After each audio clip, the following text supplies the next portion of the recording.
ஒரு காட்டுல வேற வேற தாய்க்கு பிறந்த அக்கா தங்கச்சி குருவி இருந்ததுங்க. அதுல தங்கச்சி குருவியை பார்த்தா அக்காக்கு சுத்தமா பிடிக்காது. ஆனா தன்னோட அப்பாவோட பேச்சை தட்ட முடியாம அந்த தங்கச்சி குருவியோடையும் அப்பாவோடையும் ஒரே கூட்டுல இருந்தது அந்த குருவி. ஒரு நாள் அப்பா குருவி பெரிய பொண்ணுகிட்ட இப்படி சொன்னாரு.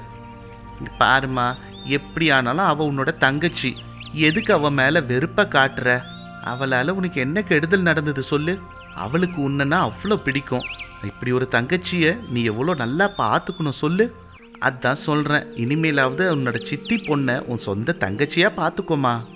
இப்படி ரொம்ப பாசமாக கேட்டார். அதுக்கு அந்த அக்கா குருவி எதுவும் சொல்லாமல் அங்கேருந்து கிளம்பி போயிடுச்சு. இப்படி வருத்தத்திலேயே அப்பா குருவி கொஞ்ச நாள்லயே இறந்து போயிட்டாரு. அப்போ அக்கா குருவி தன்னோட தங்கச்சி குருவிய, இங்க பாரு, இத்தனை நாளா அப்பா வருத்தப்படுவாருன்னு தான் உன்னை எங்களோட தங்க வச்சேன். இப்ப அவரே இல்ல. இந்த வீடு ஆஸ்தி இதுலெல்லாம் உனக்கு எந்த சம்பந்தமும் இல்ல. உன் வழியை நீ பார்த்துட்டு போ. அப்போ தங்கச்சி குருவி சொல்லுச்சு, அக்கா, இன்னைக்கு மட்டும் இல்ல, நான் என்னைக்குமே சொத்தை பத்தியெல்லாம் யோசிச்சதே இல்ல. எனக்கு அப்பா சொன்னது ஒன்னே ஒண்ணுதான்க்கா. நீயும் அக்காவும் எனக்கு 2 கண்ணு. நீங்க 2 பேரும் ஒன்னா இருக்கிறத நான் பார்க்கணும்னாரு. அதனால நான் எங்கேயும் போக மாட்டேக்கா. நம்ம சேர்ந்தே இருக்கலாம்.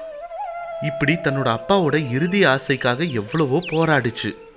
அப்போ கோபத்துல இருந்த அந்த அக்கா குருவி, இங்க பாரு, உன்னோட சேர்ந்து இருக்கிறதுல எனக்கு இஷ்டம் இல்ல.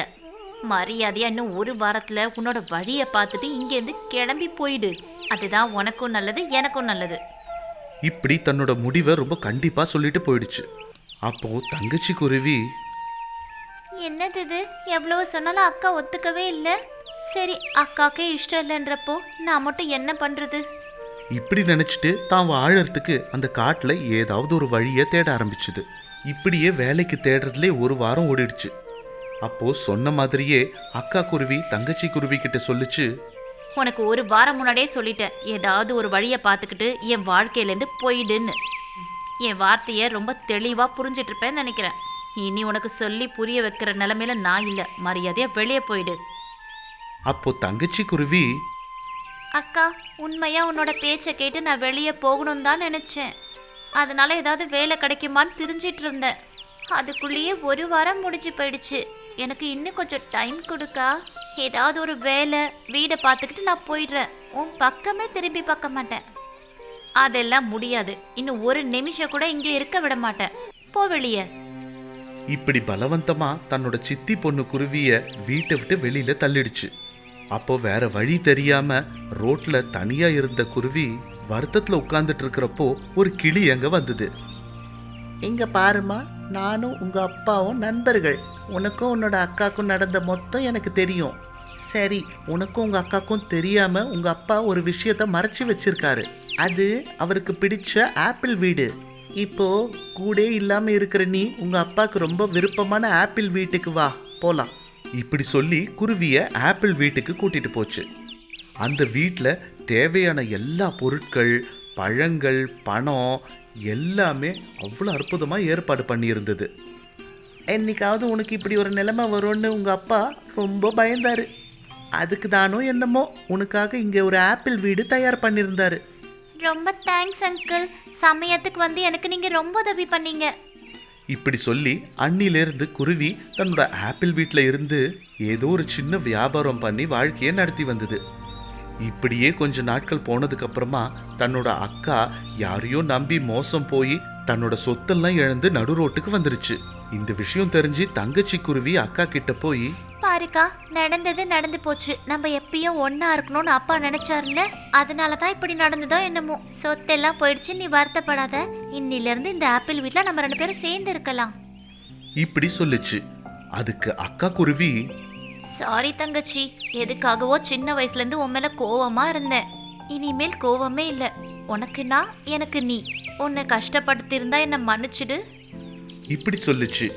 அப்பத்துல இருந்து அக்கா தங்கச்சி குருவிங்க அந்த ஆப்பிள் வீட்டில் ரொம்ப சந்தோஷமா வாழ்ந்ததுங்க. பிஸ்னாரி குருவியின் விருந்து சாப்பாடு. ஒரு காட்டுல மகா பிஸ்னாரியான குருவி ஒன்று இருந்தது. அது என்னதான் பணக்காரியா இருந்தாலும் பைசா செலவு பண்ணணும்னா உயிரையே விட்டுடும் அந்த குருவி. ஒரு நாள் குருவி வீட்டுக்கு சொந்தக்காரங்க வராங்கன்ற விஷயத்தை தெரிஞ்சுக்கிட்டு இப்படி சொல்லுச்சு. ஐயையோ, இந்த சொந்தக்காரங்க வீட்டுக்கு வந்தாங்கன்னா 2-3 நாள் இங்கேயே டேரா போட்டு தின்னே தீத்துடுவாங்க. எப்படியாவது இவங்க கிட்ட இருந்து தப்பிக்கணும். இப்படி நினைச்சு வீட்டோட முன்பக்க கதவுக்கு பூட்டு போட்டுட்டு பின்பக்கமா ரூமுக்கு வந்து படுத்துடுச்சு.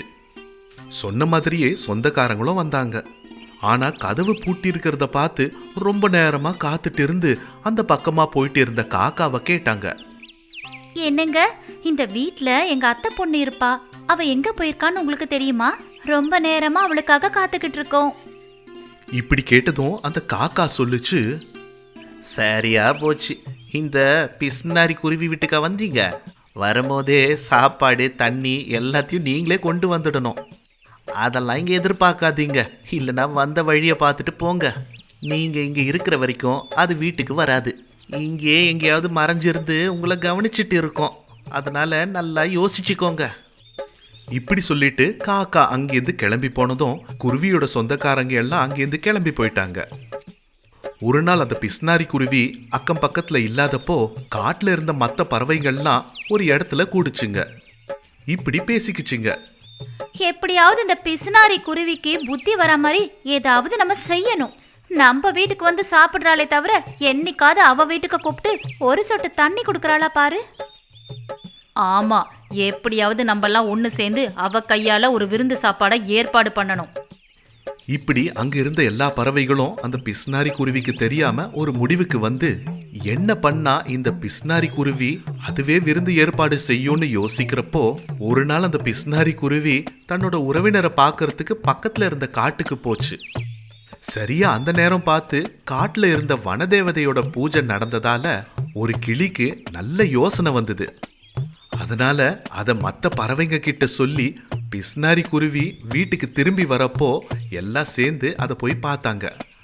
அவங்கள பார்த்து குருவி கேட்டுது, என்ன எல்லாம் ஒன்னா வந்திருக்கீங்க? என்ன யார் வீட்டுக்காவது விருந்து சாப்பாடு கூப்பிட வந்திருக்கீங்களா என்ன? இப்படி வெக்கமே இல்லாம கேட்டுது. அப்போ கிளி சொல்லுச்சு, உன்னை விருந்து சாப்பாடுக்கு கூப்பிட ஒன்றும் வரல. முந்தானத்து வனதேவதை பூஜையில நீ கலந்துக்கலல்ல, அப்ப அந்த தேவதை ஒரு விஷயத்த சொல்லி அனுப்பிச்சு. என்ன விஷயம்? நம்ம வனதேவதை உன் கையாலேயே இந்த காட்டில் இருக்கிற எல்லா பறவைகளுக்கும் விருந்து சாப்பாடு செய்யணும்னு சொல்லுச்சு. அல்பத்தனமாக பணத்தை மிச்சம் பண்ணணும்னு எங்கேயாவது தப்பிக்க பார்த்தினா உன்னோட உயிருக்கே ஆபத்தான். அதனால் அம்மாவோட விருப்பப்படி அவங்களுக்கும் மற்ற பறவைகளுக்கும் சாப்பாடு கொடுத்தினா நல்லது, இல்லைன்னா கஷ்டம். இப்படி சொல்லி அந்த பிஸ்னாரி குருவிக்கு ஒரு பயத்தை கிளப்பி அங்க இருந்த பறவைகள்லாம் கிளம்பிடுச்சுங்க.